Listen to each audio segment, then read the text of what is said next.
Sir अब हम थोड़ा-सा न्यूमरोलॉजी और एस्ट्रोलॉजी में कॉन्फ्लिक्ट की तरफ बढ़ते हैं कि 2025 न्यूमरोलॉजी के हिसाब से इंग्लिश कैलेंडर के हिसाब से चलता है और हमारा जो हिंदू नववर्ष आता है वो एस्ट्रोलॉजी उस हिसाब से चलती है, वो सर अप्रैल की तरफ आता है। तो इन दोनों में सर आप कैसे बैलेंस करते हैं? यहाँ पर 2 चीज़ समझनी पड़ेंगी, ये विद्याएँ हैं भैया। ओके। जैसे आप उसको ऐसे समझो कि एक डॉक्टर है एमबीबीएस हुँ, और एक डॉक्टर है आयुर्वेद का। ठीक है, पढ़ाई दोनों ने की है उतने ही समय के लिए, बिल्कुल। पैटर्न दोनों के अलग हैं।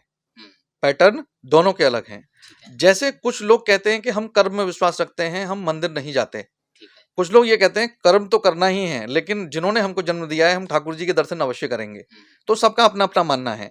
ऐसे ही astrology, numerology, vastu, tarot card या लाल किताब, हम किसी की भी बात करें, तो क्योंकि मैं वास्तु पे काम करता हूँ, न्यूमरोलॉजी पे काम करता हूँ और सबसे ज़्यादा एस्ट्रोलॉजी पे काम करता हूँ, तो मैं एस्ट्रोलॉजी और न्यूमरोलॉजी की जो आपने प्रश्न किया है, उस पे बात करें, तो आप इसको ऐसे मान के चलें कि जब दूरबीन का आविष्कार भी नहीं हुआ था, जी, उस समय पर हमारे जितने भी जो ऋषि मुनि थे, उन्होंने ज्योतिषीय गणनाओं के अनुसार ये बता दिया था कि कौन-सा नक्षत्र कहाँ-कहाँ है। हुँ, आप सोच के देखिए ठीक है, कि आप आज की डेट में तो दूरबीन से देख सकते हैं कि कौन से नक्षत्र में क्या-क्या है, कहाँ कौन-सा प्लैनेट है, लेकिन कौन-सा प्लैनेट कब किस समय पर पहुंचेगा, क्योंकि एकादशी आज है, ये आज तो नहीं पता चल रहा, ठीक ये है। तो हजारों वर्ष पहले भी था, हुँ, ये तो द्वापर त्रेता में भी था, तो तब तो दूरबीन नहीं थी। नहीं, तो ऐसे ही एस्ट्रोलॉजी की बात करें तो ये बहुत प्राचीन विद्या है और ये पूरी तरीके से साइंस पे काम करती है और इसको नकारा नहीं जा सकता। ठीक है। अब आपके मन में ये प्रश्न भी आ सकता है कि गुरुजी अगर एस्ट्रोलॉजी खराब नहीं है, गलत नहीं है, साइंस है, एक्यूरेट है, सही है और बहुत प्राचीन विद्या है, तो फिर लोगों के प्रेडिक्शन गलत कैसे हो जाते हैं? लोग प्रेडिक्ट करते हैं और उनके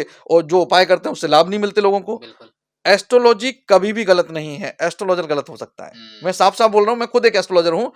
एस्ट्रोलॉजर का ज्ञान ये बताता है कि उसको जितना ज्ञान है उसके अनुसार वो एस्ट्रोलॉजी को बता रहा है, यथा सागर है। ठीक है। तो अगर कोई भी प्रेडिक्शन हो रहा है और उसके अनुसार सामने वाले व्यक्ति को लाभ नहीं मिल रहा है, तो इसका मतलब अविश्वास नहीं आना चाहिए।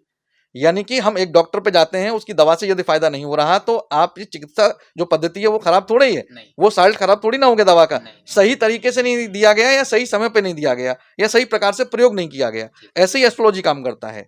अब न्यूमरोलॉजी की जब बात करते हैं, तो न्यूमरोलॉजी निकला आपका एस्ट्रोलॉजी से ही है। ठीक है। नंबरों का ज्ञान क्यों है? क्योंकि आप इसको ऐसे मान के चलिए कि 0 से लेके अनंत तक अगर हम बात करें, तो यहाँ पर कहीं न कहीं जैसे आप 9 नंबर जो है, आप इसको बहुत ध्यान से समझो। बहुत ध्यान से समझो।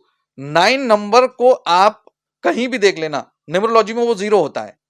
जैसे 299 किसी का टोटल है, 299 नंबर लिखा हुआ है, इसका टोटल करके सिंगल डिजिट निकालोगे, तो आप देख लेना 2 ही आएगी, हुँ, क्योंकि 2 बार 9 जो आ रहा है वो 0 हो जाएगा। ठीक है। तो 9 एक ऐसा शब्द, एक ऐसा अक्षर है उसमें, एक ऐसी संख्या है जिसका बहुत बड़ा प्रभाव भी है, लेकिन अगर संख्याओं के बीच में अगर पहुंचता है और टोटल पे अगर हम जाते हैं तो वो 0 हो जाता है। ठीक है। लेकिन ये आप अगर मैथ्स में देखेंगे तो ऐसा नहीं है। नहीं, ऐसे ही प्लैनेट को रूल करने के लिए अलग-अलग नंबर सबको दिए गए हैं, 9 प्लैनेट हैं और 9 ही नंबर दिए गए हैं।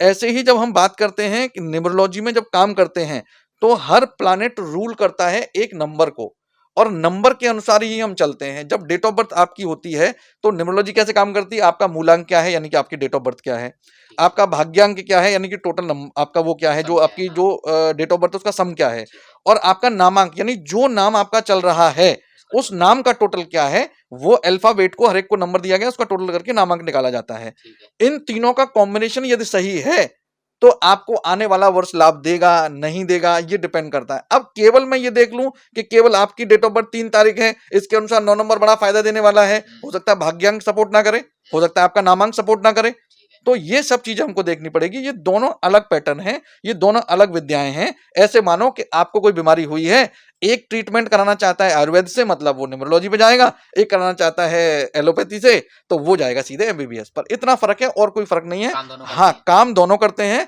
और दोनों ही एक्यूरेट होते हैं। मैं किसी को भी नहीं नकार सकता कि 1% ये कम काम करता है या 1% ये कम काम कर सकता है। लेकिन अगर मैं ये कह दूं कि पूरी तरीके से न्यूमरोलॉजी पर डिपेंड होकर ही आप काम करिए और आप सफलता मिलेगी, इसकी कोई गारंटी नहीं है। लेकिन अगर मैं ये कहूं कि एस्ट्रोलॉजी पर डिपेंड होकर पूरा काम करिए, आपको सफलता 100% मिलेगी, तो तो कर ये सकते ठीक हैं। है। हाँ, बिल्कुल कर सकते हैं।